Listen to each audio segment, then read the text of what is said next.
राजस्थान के थर डेजर्ट के बीच एक ऐसा राज छुपा था जिसे दुनिया की सबसे पावरफुल एजेंसीज भी समझ नहीं पाई। सैटेलाइट्स आसमान से देख रहे थे, लेकिन जमीन के नीचे क्या हो रहा था कोई नहीं जान पाया। ये कहानी है पोखरण न्यूक्लियर टेस्ट्स की, जहां से एक देश ने दुनिया को बिना शोर मचाए अपनी ताकत दिखा दी।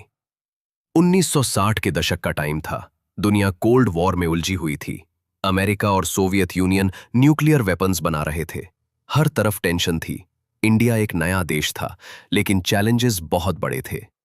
1962 में चाइना के साथ वॉर हुआ। इंडिया को नुकसान उठाना पड़ा। फिर 1964 में चाइना ने अपना न्यूक्लियर टेस्ट कर लिया। अब सवाल सीधा था, अगर पड़ोसी देश न्यूक्लियर पावर बन सकता है तो इंडिया क्या करे? इंडिया ने फैसला लिया कि वो भी न्यूक्लियर टेक्नोलॉजी डेवलप करेगा, लेकिन ये काम ओपनली नहीं हो सकता था, इसलिए सब कुछ क्वाइटली और सीक्रेटली प्लान हुआ। 18 मई 1974 एक आम दिन जैसा लग रहा था, लेकिन पोखरण के डेजर्ट के नीचे हिस्ट्री लिखी जा रही थी। इंडिया ने अपना पहला न्यूक्लियर टेस्ट किया, जिसे कोड नेम दिया गया स्माइलिंग बुद्धा।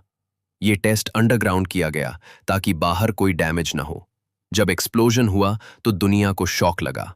इंडिया ने ऑफिशियली इसे पीसफुल न्यूक्लियर एक्सप्लोजन कहा, लेकिन इसका मतलब सब समझ गए थे। इंडिया अब उन कंट्रीज में शामिल हो चुका था जिनके पास न्यूक्लियर कैपेबिलिटी थी। इस टेस्ट के बाद दुनिया भर में रिएक्शन आया। कई कंट्रीज ने इंडिया पर प्रेशर डाला। टेक्नोलॉजी और फ्यूल पर रिस्ट्रिक्शंस लगा दिए गए। इंडिया ने कुछ समय के लिए टेस्टिंग रोक दी, लेकिन रिसर्च कभी नहीं रुकी। साइंटिस्ट्स चुपचाप काम करते रहे। 1990 के दशक तक दुनिया बदल चुकी थी, लेकिन इंडिया के सामने सिक्योरिटी चैलेंजेस अब भी थे। इस बार डिसीजन और स्ट्रांग था। इंडिया अपनी न्यूक्लियर पावर को ओपनली दिखाने के लिए रेडी था। सबसे इंपॉर्टेंट बात थी सीक्रेटरी। ऐसा प्लान बनाना था जिससे कोई सैटेलाइट, कोई स्पाई कुछ भी डिटेक्ट न कर पाए। इक्विपमेंट को रात के अंधेरे में मूव किया गया। साइंटिस्ट्स को अलग अलग नाम दिए गए। आर्मी ने पूरी जगह को सिक्योर कर लिया। हर स्टेप इतना केयरफुली प्लान किया गया कि दुनिया को कुछ पता ही नहीं चला। 11 मई 1998, फिर वही डेजर्ट, फिर वही खामोशी, लेकिन इस बार इम्पैक्ट और भी बड़ा था। प्राइम मिनिस्टर अटल बिहारी वाजपेयी की लीडरशिप में ऑपरेशन शक्ति लॉन्च हुआ। एक के बाद एक 3 न्यूक्लियर टेस्ट्स किए गए। 2 दिन बाद 13 मई को 2 और टेस्ट्स हुए। Total 5 nuclear explosions successfully complete हुए। इन टेस्ट्स में अलग अलग टाइप के डिवाइसेस शामिल थे, जिसमें एक थर्मोन्यूक्लियर डिवाइस भी था।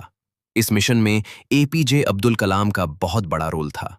उन्होंने इस प्रोजेक्ट को लीड किया और इंश्योर किया कि सब कुछ परफेक्टली एग्जीक्यूट हो।